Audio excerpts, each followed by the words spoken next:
મિત્રો, ઓમ નમઃ શિવાય.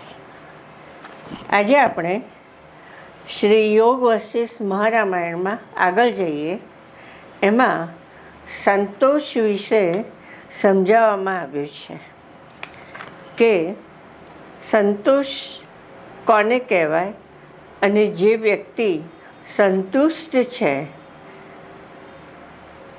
એ કેવી હોય. તો આપણે જાણવાનો અને સમજવાનો પ્રયત્ન કરીએ. વશિષ્ઠ ઋષિએ કહ્યું કે હે શત્રુનાશન, સંતોષ જ પરમ કલ્યાણરૂપ છે અને સંતોષ જ સુખ કહેવાય છે. સંતુષ્ટ મનુષ્ય પરમ વિશ્રામ પામે છે. દરેક શ્લોક હું 2 વખત કહીશ. એમાં જ્યાં મને સમજાવવાનું લાગશે ત્યાં હું સમજાવીશ. બાકી તો સમજણ પડે એવું જ છે કે વશિષ્ઠ ઋષિએ શ્રી રામને કહ્યું કે હે શત્રુનાશન, સંતોષ જ પરમ કલ્યાણરૂપ છે અને સંતોષ જ સુખ કહેવાય છે. સંતુષ્ટ મનુષ્ય પરમ વિશ્રામ પામે છે. હવે સંતોષ જે છે એ ઘણા લોકો, મનુષ્યનો એવો સ્વભાવ હોય કે અમુક ઉંમર પછી એની ઈચ્છાઓ જતી રહે, ઓછી થઈ જાય કે રહે જ નહીં.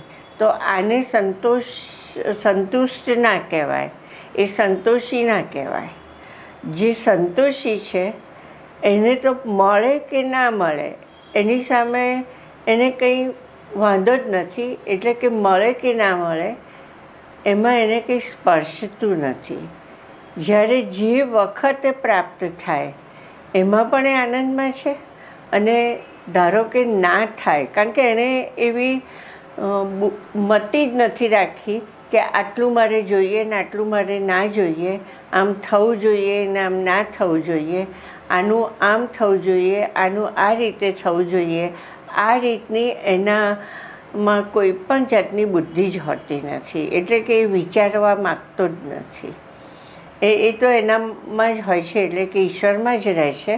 અને જ્યારે જે વખતે કરવાનું આવે એમાં પણ એ સંતોષી છે, જે પ્રાપ્ત થાય એમાં પણ સંતુષ્ટ છે અને ના પ્રાપ્ત થાય એના વિશે વિચાર પણ કરતો નથી, કારણ કે એવું કંઈ વિચાર્યું જ નથી.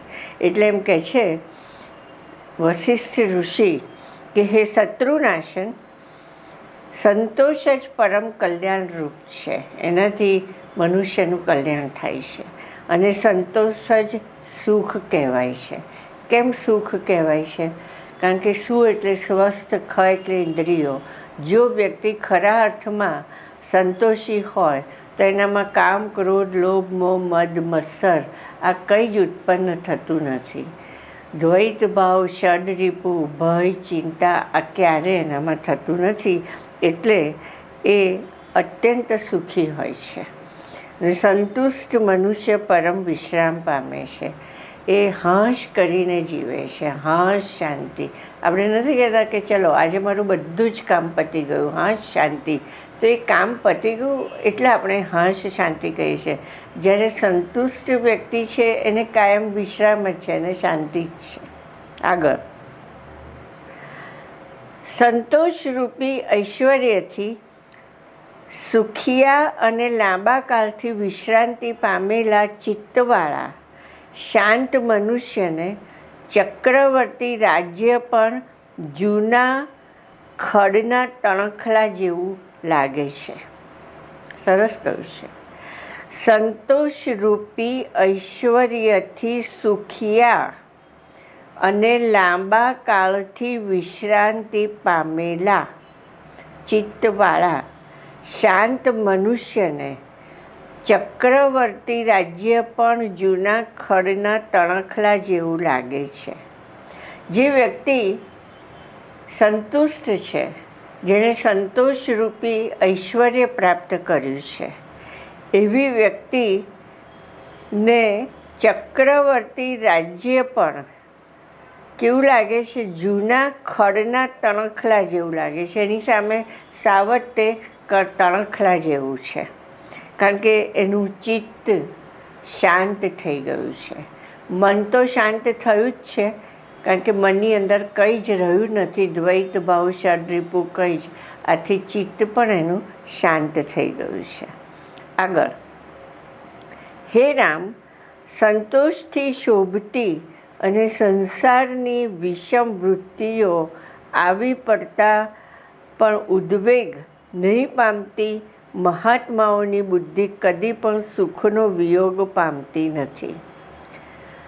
કે ગમે તેટલી મનુષ્યના જીવનમાં આપત્તિ આવે, વિપત્તિ આવે, કંઈ પણ જાતની વિષમ પરિસ્થિતિ ઊભી થાય તો પણ તેની બુદ્ધિ છે તે સુખનો વિયોગ પામતી નથી, એટલે સુખથી દૂર થતી નથી. એટલે એમ કહે છે કે સંતોષથી શોભતી અને સંસારની વિષમ વૃત્તિઓ આવી પડતા પણ ઉદ્વેગ નહીં પામતી મહાત્માઓની બુદ્ધિ કદી પણ સુખનો વિયોગ પામતી નથી. આગળ, જે શાંત મનુષ્યો સંતોષરૂપી અમૃતના પાનથી તૃપ્તિ પામ્યા હોય છે, તેમને આ અતુલ વૈભવવાળી લક્ષ્મી પણ ઝેરની જેમ પ્રતિકૂળ લાગે છે. જેમણે એક તો શાંત હોય છે મનુષ્ય, અને જેણે સંતોષરૂપી અમૃતના પાનથી જે તૃપ્તિ પામ્યા છે, જેણે સંતોષરૂપી અમૃતનું પાન કર્યું છે, એવા અતુલ વૈભવવાળી એવી વ્યક્તિઓને અતુલ વૈભવવાળી લક્ષ્મી પણ પ્રતિકૂળ લાગે છે. એટલે પ્રતિકૂળ લાગે છે એટલે એને ગમે તે પ્રાપ્ત થાય લક્ષ્મીજી જે રીતે, એમાં એને કંઈ સ્પર્શતું નથી. એને એમ પણ નથી કે મને કેમ આમ થયું. આગળ, દીનતા આદિ દોષનો નાશ કરનાર અને અત્યંત મીઠા સ્વાદવાળો સંતોષ જેવું સુખ આપે છે તેવું સુખ અમૃતના રસની લહેરીઓ પણ આપતી નથી. દીનતા આદિ દોષોનો નાશ કરનાર, દીનતા એટલે ગરીબાઈ, ગરીબાઈ વગેરે દોષોને નાશ કરનાર અને અત્યંત મીઠા સ્વાદવાળો સંતોષ જે સુખ આપે છે એ સુખ અમૃતના રસની લહરીઓ પણ આપતી નથી. આગળ, જે મનુષ્ય અપ્રાપ્ત વસ્તુઓની ઈચ્છા કરતો નથી તથા પ્રાપ્ત વસ્તુઓને પણ અપ્રાપ્ત જેવી ગણે છે, આથી જેને હર્ષ શોકની દશા જોવી પડતી નથી તે સંતુષ્ટ કહેવાય છે. જે મનુષ્ય અપ્રાપ્ત વસ્તુઓની ઈચ્છા કરતો નથી, એની પાસે જે નથી એની ઈચ્છા કરતો નથી, અને પ્રાપ્ત વસ્તુઓને પણ અપ્રાપ્ત જેવી ગણે છે, અને એની પાસે જે છે એ નથી એમ જ ગણે છે, આવા મનુષ્યને હર્ષ શોકની દશા જોવી પડતી નથી. કારણ કે એની પાસે હોય કે ના હોય એ સુખી કે દુઃખી થતો નથી. આગળ, જ્યાં સુધી મન પોતાની મેળે જ પોતાનામાં સંતોષ પામતું નથી ત્યાં સુધી એ મનરૂપી ખાડામાં લતાઓની જેમ આપદાઓ ઉત્પન્ન થયા જ કરે છે. બહુ સરસ કહ્યું છે કે જ્યાં સુધી મન પોતાની મેળે જ પોતાનામાં સંતોષ પામતું નથી, વ્યક્તિ પોતે જ નક્કી કરે કે બસ હવે બહુ થયું, હવે હાશ, એમ પોતાની મેળે જ મન પોતાનામાં સંતોષ પામતું નથી, ત્યાં સુધી એ મનરૂપી ખાડામાંથી લતાઓની જેમ આપદાઓ ઉત્પન્ન થયા જ કરે છે. જ્યાં સુધી વ્યક્તિ પોતે સંતુષ્ટ થતી નથી, એ સંતોષી થતી નથી, ત્યાં સુધી એને અનેક જાતની આપત્તિ વિપત્તિ દુઃખ આવ્યા જ કરે છે. સંતોષથી શીતળ થયેલું ચિત્ત શુદ્ધ જ્ઞાન સંબંધી વિચારોથી અત્યંત પ્રફુલ્લિત થાય છે. જેનું મન સંતોષથી શીતળ થયેલું છે, મન ચિત્ત, તે શુદ્ધ જ્ઞાન સંબંધી વિચારોથી, એવી વ્યક્તિને બ્રહ્મજ્ઞાન સંબંધી જ વિચારો આવે છે અને એનાથી પ્રફુલ્લિત થઈને રહે છે. જેમ મેલા અરીસામાં મોંનું પ્રતિબિંબ પડતું નથી, તેમ સંતોષ વિનાના અને આશાની આળપંપાળથી પરવશ થયેલા ચિત્તમાં પણ જ્ઞાનનું પ્રતિબિંબ પડતું નથી.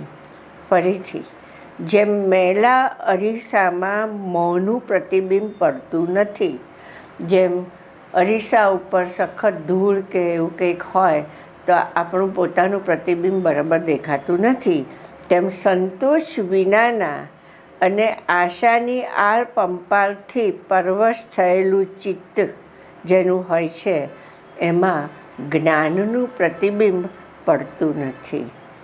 તો જેમ મેલા અરીસામાં આપણું પોતાનું મોં એનું પ્રતિબિંબ સરખું પડતું નથી, એમ જેનામાં સંતોષ હોતો નથી અને જેઓ આશાઓથી ઘેરાયેલા છે, જેનું મન ચિત્ત આશાઓથી પરવશ પામેલું છે, એવા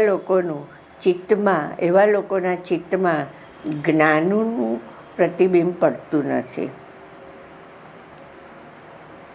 સંતોષના અમૃતથી પૂર્ણ થયેલું મન શાંત અને શીતળ થયેલી બુદ્ધિને લીધે પોતાની મેળે જ અખંડ સ્થિરતા પામે છે.